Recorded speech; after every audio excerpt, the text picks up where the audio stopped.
आपका बेहद शुक्रिया कि कल शाम में आपने फ़ोन करके मेरी खैरियत और मुझसे दरियाफ़्त किया कि क्या हुआ, और आपने मुझे बताया कि आपने फ़ौरन पुलिस के आला अहदेदारों से बातचीत भी की।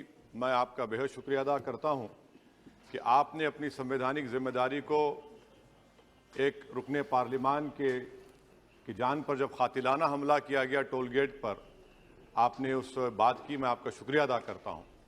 स्पीकर साहब, मैं मुख्तसर से यहाँ पर ये बात कहना चाहूँगा कि मुख्तलिफ सियासी पार्टियाँ मुख्तलिफ प्रदेश में इक़्तिदार पर हैं।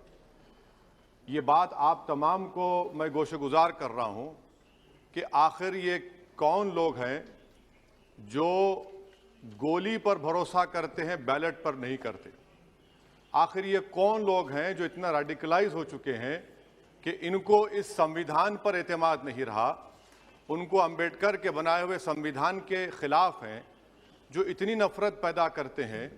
आखिर ये कौन लोग हैं? मैं इसको सियासी गुफ्तगू नहीं करूंगा, ये सबके लिए छोड़ रहा हूं, क्योंकि जहां तक मुझे मालूम कि मैं 2 मरतबा का विधायक हूं, 4 मरतबा का सांसद हूं, और अगर इस तरह से अगर राजनीति आगे बढ़ेगी कि टोल गेट पर गाड़ी रुकती है और 4 राउंड गोलियां चलाई जाती हैं, आखिर इन नौजवानों को ये कैसे रेडिकलाइज हुए? और मैं सरकार से पूछना चाहता हूं कि क्या उन्होंने ये रेडिकलाइजेशन सैयद कुतुब की किताब पढ़कर रेडिकलाइज हुए, अब्दुल्ला अज़ाम की किताब पढ़कर रेडिकलाइज हुए, या अयमन अल ज़ोहरी की किताब पढ़कर रेडिकलाइज हुए? इसीलिए मैंने सरकार से 2015 में कहा था कि इंटरनल सिक्योरिटी डिपार्टमेंट MHA में, उसमें तमाम मज़ाहिब के लोगों का एक काउंटर रेडिकल सेल बनाइए आप। और सर, ये रेडिकलाइज हो चुके हैं तो भारत की इससे राइट विंग कम्युनिज्म और टेररिज्म बढ़ेगा। मैं आपसे अपील कर रहा हूं कि जो गलती NDA 1 में की थी, आप वही करने जा रहे हैं। आपको नुकसान होगा, आपकी सरकार को नुकसान होगा, देश को तो, देश की सालिमियत को खतरा तो पैदा हो रहा है। सर, मैं आपके जरिए से सरकार को यह भी बताना चाहूंगा कि जिन लोगों ने ये रेडिकलाइजेशन किया है, आप इस पर गौर करिए, इन पर UAPA क्यों नहीं लगाते आप? अगर कोई स्पीच देता है, अगर कोई फेसबुक पर किसी क्रिकेट मैच पर किसी टीम की तायीद करता है तो UAPA लगता है। एक सिटिंग MP के ऊपर UAPA नहीं लगेगा सर। मैं सरकार पर छोड़ता हूं। सर, चौथी बात यह है कि रेडिकलाइजेशन की जब बात होती है, हमने यहां पर एक कांग्रेस के बड़े नेता से सुना कि 2 भारत हैं दौलत के एतबार से। नहीं सर, भारत की दौलत मोहब्बत है। भारत की दौलत पैसों की दौलत नहीं है, भारत की दौलत मोहब्बत है। हां, 2 भारत हैं, एक मोहब्बत पर जो पिछले कई बरसों से आबाद है, और एक नफरत पर भारत बन रहा है। तो क्या आप दौलत की भारत की मिसाल देंगे या मोहब्बत की भारत की मिसाल देंगे? अगर मोहब्बत की भारत की मिसाल देंगे तो उसमें आपको मेरी जबान को रोकने के लिए गोली चलाने की जरूरत नहीं है। इस 2 भारत को समझने की जरूरत है।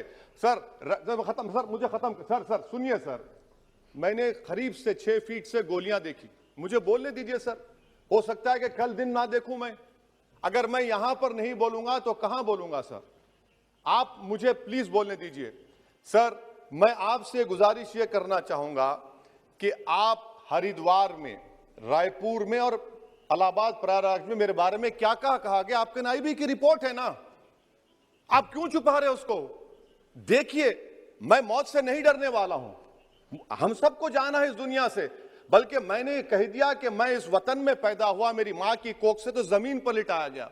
जब मेरी आंख बंद हो जाएगी तो इंशाल्लाह औरंगाबाद की जमीन मुझे दफनाया जाएगा। मगर मैं आपसे अपील करना चाह रहा हूं सरकार से सर, कि जो कुछ बातें की गई हैं उसको देखिए। मैं Z कैटेगरी सिक्योरिटी नहीं चाहिए मुझे, मैं हरगिज नहीं चाहिए मुझे। मैं 94 से पॉलिटिक्स में हूं, मैं आजाद जिंदगी गुजारना चाहता हूं। मैं घुटन के साथ जिंदा नहीं रह सकता इस दुनिया में। मुझे जिंदा रहना है तो अपनी आवाज उठाना है, मुझे जिंदा रहना है तो सरकार किसी के उनके खिलाफ बोलना है, और अगर गोली लगती है तो मुझे कबूल है, मगर मैं घुटन की जिंदगी नहीं गुजार सकता सर। मेरा मानना यह है कि संविधान में अगर देश के गरीबों को, मजलूमों को, अल्पसंख्यक समाज को सिक्योरिटी मिलेगा तो मुझे मिलेगी। सर, आपकी चिंता हमें है ना सर, मैं सिक्योरिटी दे रहे हैं सर, आपको नहीं सर। देश के गरीब बचेंगे तो मैं बचूंगा। ओवैसी की जान इखलाक पीलू से बढ़कर नहीं है सर। ओवैसी की जान उस वक्त बचेगी जब गरीब की जान बचेगी। इसीलिए मैं आपके जरिए सरकार से अपील करना चाहूंगा कि सर, इस नफरत को खत्म करिए, इस नफरत को खत्म करिए और इस पर आप गौर करिए। मैं नहीं लूंगा सिक्योरिटी, मैं जेड कैटेगरी नहीं चाहता हूं सिक्योरिटी। मुझे ए कैटेगरी का शहरी बनाइए आप, मुझे ए कैटेगरी का शहरी बनाइए ताकि मेरी और आपकी जिंदगी बराबर हो। जब देश के प्रधानमंत्री पर सिक्योरिटी ब्रीच हुआ, अपोजिशन की तरफ से मैंने कहा था कि गलत हुआ, सब सेकुलर पार्टी के लोगों ने कहा कि ओवैसी तुम क्यों बोले, तुम क्यों बोले। मैंने कहा नहीं, देश का प्रधानमंत्री मेरा है, सिक्योरिटी ब्रीच हुई तो एक्शन लेना चाहिए। मगर 4 मर्तबा के एमपी पर कोई 6 फीट के फासले से 4-4 गोली चलाता है। मुझे मौत है, हम सबकी मौत है, मगर मैं इन गोली चलाने वालों से डर कर खामोश नहीं बैठने वाला हूं। और मैं दुआ करता हूं कि उत्तर प्रदेश में पुरअमन पोलिंग होगी इंशाअल्लाह। उत्तर प्रदेश की जनता गोली चलाने वालों का जवाब बैलेट से देगी, नफरत का जवाब मोहब्बत से देगी और कमजोरों को दबाने का जवाब हिस्सेदारी से देगी।